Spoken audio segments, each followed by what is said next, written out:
Whoa, it is a very nice day out here today. I mean, for a Monday, it ain't bad. I think I'm gonna bring you guys along with me while we talk about the resale prices of the Jordan 3 UNCs. And let me show you what we're doing today. So yeah, we had the bad luck of having that basketball court fall during a windstorm and hit this car.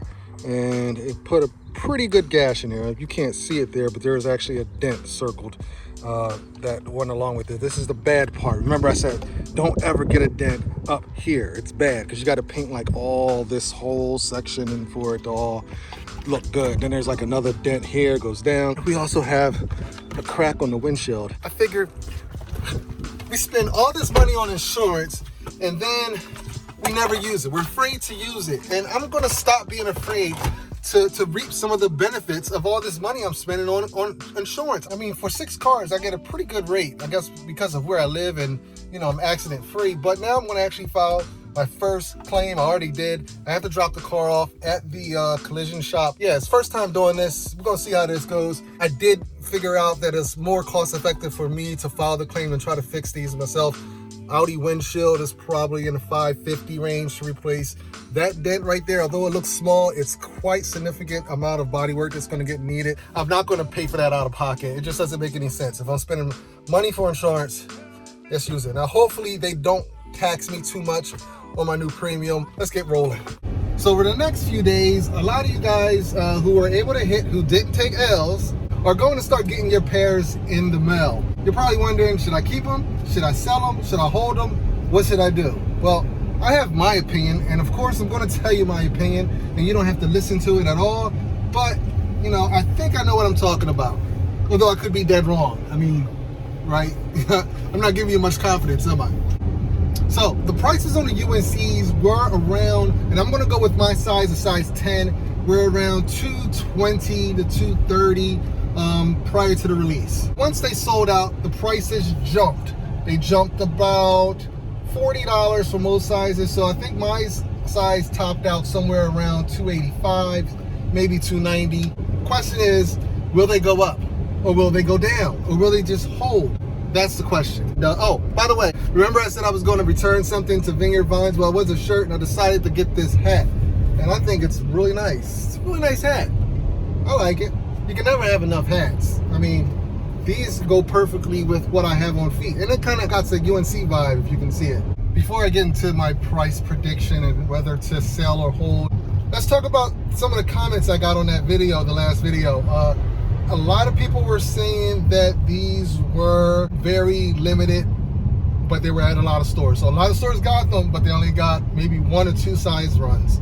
And I think that's true. I think that's pretty consistent across the board as far as the comments that I heard. And yeah, so these were a lot more limited in store, guys. These were a lot more limited in store than what we heard of. I think Nike is doing this thing where they're pulling the amount of allocations that they're sending out to these stores because they have the avenue to sell their own product, and it doesn't make sense. It doesn't make sense. If you have people coming to you to buy your product directly, why do you need to outsource or have a middleman or third party? Why not collect the full retail value of your shoe? Think about it. Nike is a business. They're a business first. So if they can sell all of their shoes on their website and collect all of that profit, why wouldn't they? It just makes total sense. I wouldn't blame them for doing that. So yes, they are going to slow down the shoes or lower the amount of shoes that they send to Foot Locker, Foot Action, Dick's, and all these other places. And yeah, because if they can sell it online, it makes total sense. You know, they will give these stores 1 or 2 size runs of shoes to keep the relationships open, to keep their contracts, you know, going and stuff, because they have to do that. But look for them to start cutting contracts. I believe they already started, so they're probably going to start cutting more contracts. With the age of the internet, less and less people are actually going to stores anyway. So look at Amazon. Look at all these places that are just like e-commerce type situations where they're making killings.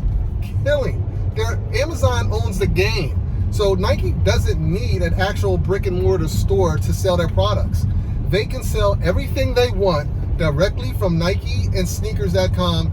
And believe me, If you looked at their profits and looked at where they're coming in, I'll bet you'll see that growth sector is huge.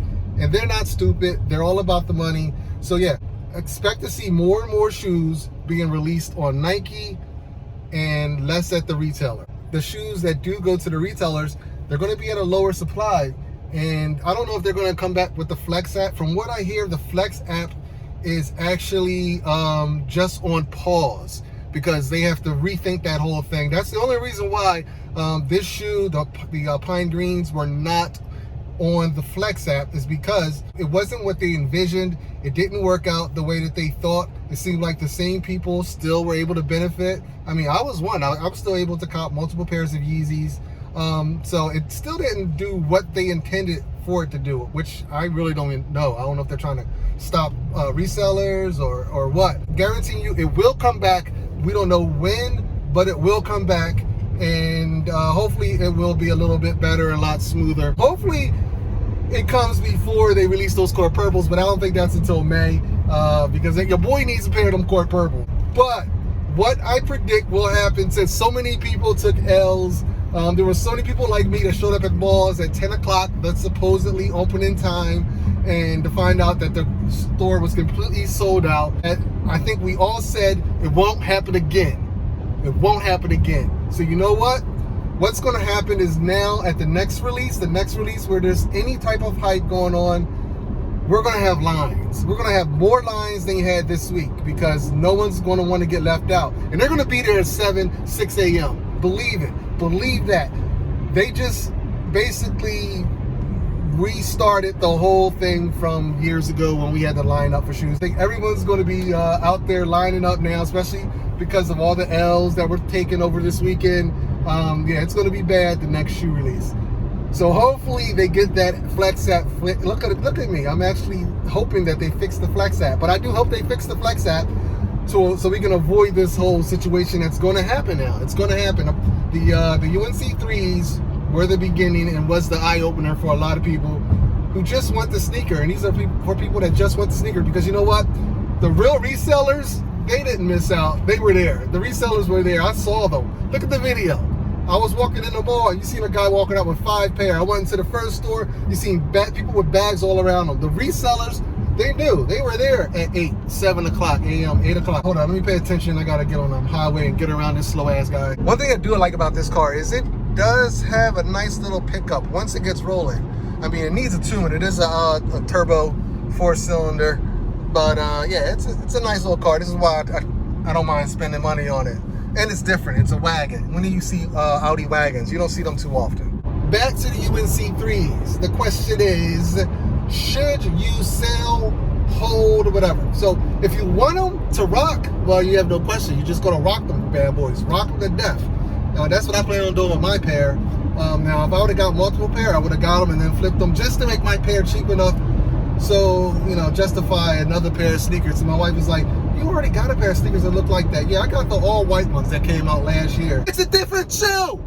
Sorry, I just got a little bit emotional there. That's me talking to my wife. I think the price on those shoes will slowly start to go back to where they were pre-release. So a shoe that's selling for $280 now is probably going to go back down to $240, $250 over the next few weeks or a month or so.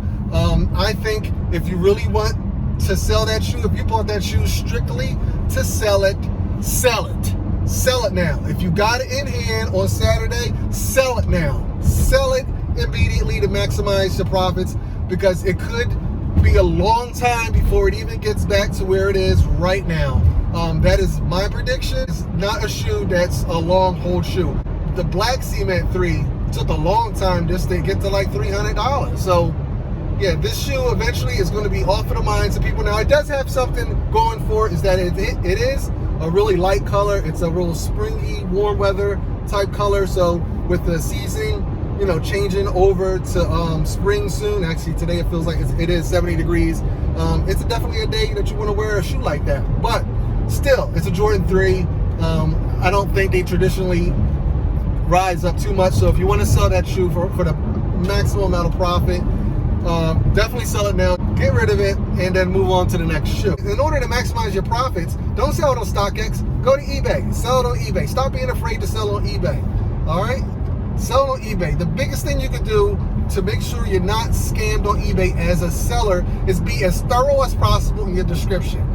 I don't care if you have to write a book. You write everything out. Write your terms. This is a no return sale, even though you can select that in the listing. You take no less than 9 shots of your shoes from every angle, including the inside tags. You show your soles, insides, outsides, every little angle. You do that. You be as detailed as possible, because when someone's looking for someone to target to scan, they're going to choose one of these listings that got 1 sentence and 3 pictures or 2 pictures, because that person is not very thorough. They didn't document a lot. They're probably the easier target. Someone that's really detailed in their listing, they put a lot of information in their description. They say, like me, I say, if you have 0 or no feedback, I say email me or contact me prior to bidding, because I will cancel the sale.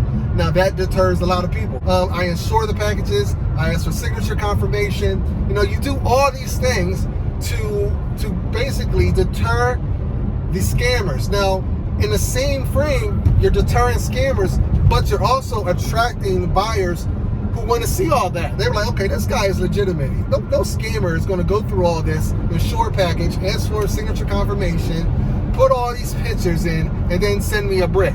I mean, literally a brick. That's what they'll do. So that's how I sell. I'm very detailed in my listing. And then when I buy stuff, I haven't bought a lot, but when I buy something and it turns out to be correct, I save that sell. People that sell on eBay sneakers like new releases, they're like you and me. They're people that just go and buy multiple pairs of shoes because they wanted one, picked up a bunch, and they sell them on eBay. And they're probably going to always do that with every release. So if you bought from a seller one time, it makes sense that you can buy from them again. Just save them as one of your favorite sellers. As a buyer, you are well protected. This ain't even about buyers. Buyers are protected. You could just say, I didn't get the item, and then, you know. But that's why you have to protect yourself as a seller, document it. Most important thing that I do, I film myself packing up. I set up my tripod, I put my phone on there, and I just press record, and I film myself packing up the shoe. I show the label, I show the shoes in the camera, I show it to the point where it's boxed up and labeled and everything is ready to go. I haven't had to use that footage yet, but I have it. I have all the footage of every shoe that I've ever sold. I just want to come back to eBay with enough evidence to give them enough doubt to be like, hold up, this seller probably did send them what he was going to send them. And you know what sometimes I do? If I walk to the post, if I go to the post office and drop it off, I film the package, the label, and I film me giving it to the clerk at the post office. I know it seems like a lot of work, but once you get into the routine of doing it, like it's like pretty much nothing, and then you get to keep your profits. Probably sold about $25,000 worth of items on StockX just in 2019 alone, and they collected roughly 9% of that. So imagine if I could have 9% of that back. 2020, I intend to sell more items on eBay. I still will use StockX and Go. But majority of my things, especially things where there's a close margin for profits, I'm gonna stick to eBay. We're almost at the dealership here, so let's see how this whole process goes, because I'm curious myself. I think I went the wrong way here. Sorry about that. Let's see. It says that's where I normally go for service, but I think the collision place might be on that side. All right, we have to go there, it says, in between the orange cones. This is what I got on foot today, guys. UNC boys. All right, as I wait to talk to the clerk, let's take a look around this place. I didn't realize they had a body shop over here. They offered me a bunch of different collision places, and I decided to go with Audi since I'm up here all the time. Well, not all the time, but I would think they would know best how to repair an Audi. Now, they're also giving me a rental car, but unfortunately, unlike service, when I get service done here, it's not going to be an Audi. It's actually coming from Enterprise. They're going to give me some old $40 a day piece of crap, but okay. Now I just wait for my ride from Enterprise, and yeah, that's it. Curious to see what they're going to send me in. They said if I didn't like it, they can make an exchange or something in a couple days. All right, guys, so I actually goofed up. The guy came from Enterprise to bring the car to me, but I was supposed to have my license. I did have my license, but it actually expired like a month ago, and I forgot that it expired. I did do the renewal process and get my camera card, but I forgot to bring the camera card with me. So yeah, I forgot a lot of stuff. So ultimately, now they had to bring me back to the Enterprise, back to the Enterprise space. And I'm just waiting on wifey to come with my camera card or her license, either way, and then they can release the rental car to us. So a little hiccup in my plan, but hopefully we should have it all taken care of in about 15 to 20 minutes. And at least they gave me a cool car. It seems like it's a nice little Cadillac back there. So going from one luxury car to the next, should be cool. But yeah, I like my, ooh, speaking of my car, look at that. You never ever see them. That's why I chose the all-road, because they're just not common. And I like it in white. It looks good in white. Nice.